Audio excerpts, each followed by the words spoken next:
امتی مسلمہ کا ماضی اور حال۔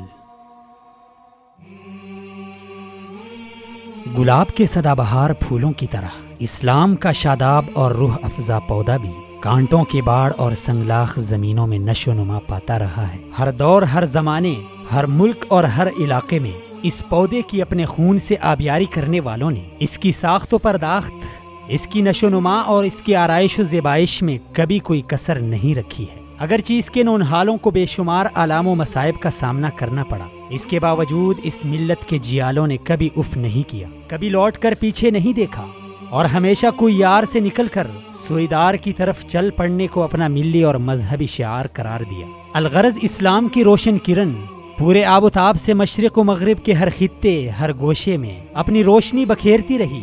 بالآخر عرب و عجم نعرے تکبیر سے گونج اٹھا اور دشمنان اسلام ناطق سر بگریباں اور خاموش تماشائی بنے رہے۔ ہر طرف اسلام اور مسلمانوں کا بول بالا ہو گیا، ان کی عظمت و وقار کا آفتاب پوری روشنی کے ساتھ بامی عروج پر پہنچ گیا، اور بلا شبہ مسلمانوں نے اس غلبہ کو صرف اور صرف کتاب و سنت، ایمان باللہ اور اطاعت رسول کے ذریعے حاصل کیا، اور اسی ہتھیار کے ذریعے مسلمان دنیا والوں پر حاوی اور فائق رہے۔ لیکن جب ہم عہد ماضی اور عصر حاضر کے درمیان موازنہ کرتے ہیں تو معاملہ بالکل برعکس معلوم پڑتا ہے۔ ایسا لگتا ہے کہ عنقریب مسلمانوں کی عظمت اور وقار کا جنازہ اٹھنے والا ہے۔ تمام اسلام اور مسلمان دشمن طاقتیں متحد ہو کر اسلام اور مسلمانوں کے خلاف برسری پیکار ہیں۔ دہشت گردی کے خاتمے کے نام پر عالمی اسلام کے خلاف صلیبی جنگ کا آغاز پھر سے کیا جا چکا ہے۔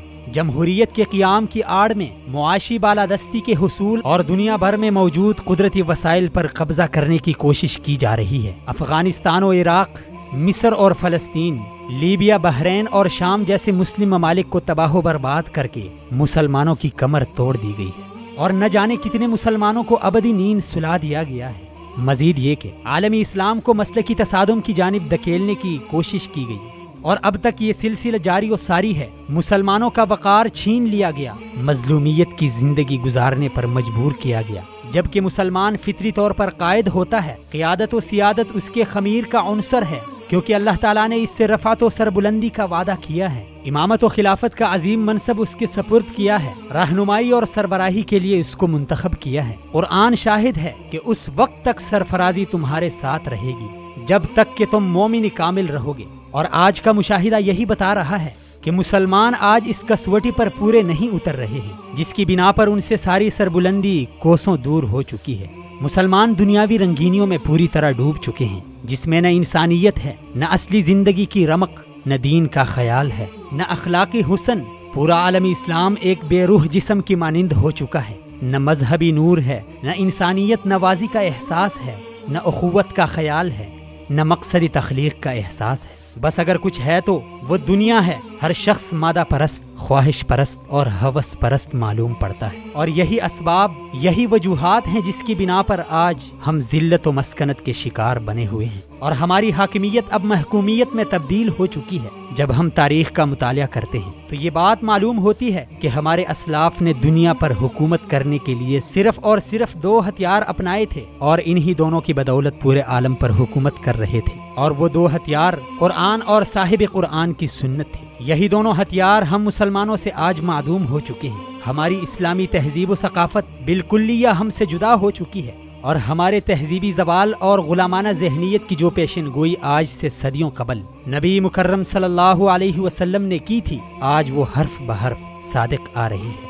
ابو سعید خدری رضی اللہ تعالی عنہ سے روایت ہے، نبی صلی اللہ علیہ وسلم نے فرمایا کہ تم ہوس پرست اور دین و اخلاق سے محروم یہودیوں اور نصرانیوں کی ایسی غلامانہ تقلید کرو گے کہ ایک ہاتھ یا ایک بالشت کا بھی فاصلہ نہیں ہوگا، یہاں تک کہ لوگ اگر احمقانہ طور پر گوہ کے بل میں گھس جائیں تو تم بھی دیکھا دیکھی ان کے پیچھے بل میں گھس جاؤ گے۔ یقیناً نبی صلی اللہ علیہ وسلم کی پیشن گوئیاں آج 100% صادق آ رہی ہیں۔ پورا عالمی اسلام مغرب کا مقلد بن چکا ہے۔ مسلمانوں کے افکار و خیالات، تہذیب و ثقافت پر مغرب کا غلبہ ہے، مادیت کا دورہ ہے، آخرت سے بے خبر ہو کر ہوس کی پیاس بجھانے کے پیچھے رواں دواں ہے، اسلامی تعلیمات کو پس پشت ڈال کر دنیاوی رعنائیوں میں غرق ہو چکا ہے، جس کی پاداش میں آج مسلمان غلامانہ زندگی گزارنے پر مجبور ہیں، اور ہر محاذ پر ان کے حقوق کی پامالی کی جا رہی ہے۔ ضرورت اس بات کی ہے کہ مسلمان پھر سے اسلاف کے اختیار کردہ ہتھیار کو اپنا کر دنیا پر اپنی فوقیت و برتری کو ثابت کر دیں۔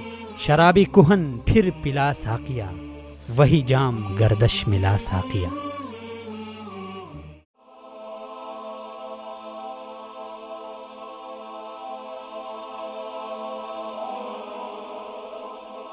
ایمان کی کرن، ہدایت کی شمع، وصال اردو۔